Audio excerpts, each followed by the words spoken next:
talking about how, well, if there's a mob, is that really bad? Because, I mean, the Republicans are all white supremacists anyway, so why not mob them? Well, this is what happens, because when you look at white supremacists and all of that, this is what's coming forth in our country. There's a tremendous divisiveness in our country, but this is the kind of activism that occurs, and people make their own decisions. If they violate the law, then they have to account for that. Okay, so fun to hear Democratic senators openly state that they don't really care about this sort of mob tactic. Now, the funny part is that the media have decided, the media may be smarter than the Democrats in all of this. The Democrats think they can activate the base, and the media think they can tamp down Republican response by pretending that none of this is happening. So as the mob is activated, as folks at the Women's March and folks at the ACLU and folks in Democratic halls of power start saying that it's okay to railroad a guy without any due process, and then to activate mobs to go and storm the Senate building and go and storm the Supreme Court. As they say all of this, the media maintain over and over that you shouldn't believe your own eyes. Who are you going to believe? Don Lemon or your own eyes? Who are you going to believe? Who are you going to believe? Brooke Baldwin or your own lying eyes? And this is the way they approach this. So last night on CNN, Matt Lewis and Mary Catherine Ham, both friends of mine and both Republicans, are on with Brooke Baldwin. And they're talking about President Trump, who has labeled Democratic politics mob politics, which it is at this point.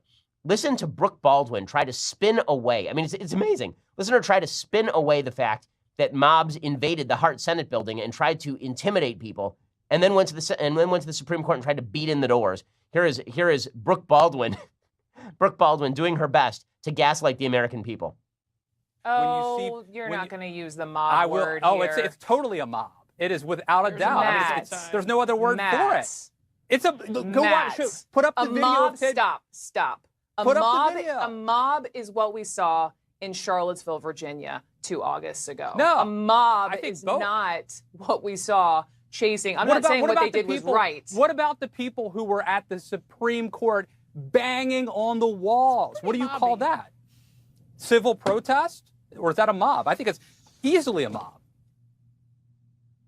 And there's Brooke Baldwin putting her head in her hands. How could someone call this a mob?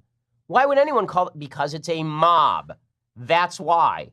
There's an article in the Washington Post saying Republicans try to recast Democratic protest as mob. We don't have to recast anything. It didn't take a lot of work at all. It said something like Republicans work hard to do it. Doesn't take any work at all, because all we have to do is show you the video, show you the pictures. It's not just Brooke Baldwin. A lot of the anchors on CNN have dedicated themselves to the idea that the only sort of mob that's real is a mob of white supremacists in Charlottesville. It's the only mob we've seen in politics, really. We didn't see mobs in Ferguson. We didn't see mobs in Baltimore. We haven't seen mobs at the Supreme Court. We didn't see mobs at the Senate building. None of this was a mob. I mean, Occupy, those weren't mobs. The only mobs are right-wing mobs. And if you feel like people are driving you nuts, that they're gaslighting you and lying to you, that's because they are. Take, for example, Don Lemon. So Don Lemon last night, he had on a GOP commentator named Alice Stewart. And she was talking about President Trump, who's ripping on the Democrats as an angry left-wing mob. And here is how it went down. So Lemon said, so Alice Stewart said that calling these folks a mob was actually accurate, pointing to people who were banging on the doors of the Supreme Court and people who harassed Senator Cruz and Heidi Cruz, as well as yelling at Jeff Flake and Susan Collins in elevators. And Lemon said, but that doesn't mean people don't get to object. That's your right as an American to object. It's covered in the First Amendment. It's like the first one. And then Lewis again chimed in and argued that anti-Kavanaugh protesters engaged in mob behavior, which they did. They went into the actual Kavanaugh Senate hearing room and they screamed until they were removed. They shouted until they were removed. That's called mob behavior, okay? So Lemon says, no, that's not mob behavior. It's people who are upset and they're angry with the way the country is going. Those two things are not mutually exclusive. Mobs typically are angry and upset with the way a country is going. The reason the media are trying to cover for all this is because the media are beginning to realize that shouting at Republicans is not actually the best strategy for winning, and so they're simply going to try to convince you that the person who is shouting in your ear is not real. It's like Harvey, the bunny, the giant bunny. It's just imaginary. It exists only in your imagination. It's not a real thing. So the media doing their best to try and tamp down the perception of the public that Trump is actually correct about all of this and that Republicans are right when they say it. Mitch McConnell, of course, is pushing this forward. Mitch McConnell says, listen, this behavior and this Hillary Clinton comment about civility being out of bounds, this is unhinged stuff from the Democrats, and that, of course, is correct. No peace until they get their way. More of these unhinged tactics Apparently, this is the left's rallying cry. But fortunately, the American people know that the fact-free politics of hate, fear, and intimidation are not how we actually govern in our democratic republic. Well, this is right. I mean, the Democrats acting like puerile children is not going to help them. And that's why the media are trying to convince you that's not actually what's going on. Rand Paul got himself in a little bit of Twitter hot water yesterday for comments that he made that are exactly correct. He said that political assassinations could rise in the United States. Somebody could be killed thanks to all of this vile rhetoric on the part of folks like Hillary Clinton. Now, listen, I'm somebody, go back and listen, who condemned this sort of aggressive rhetoric from President Trump in 2016. In 2016, the president of the United States, when he was just a candidate, when he was going to rallies and saying something like, punch somebody and I'll pay your legal bills, when he was doing that sort of stuff, I said, that's bad, that's ugly, he shouldn't be doing it. Well, Democrats are the ones doing it today. And it's just as bad.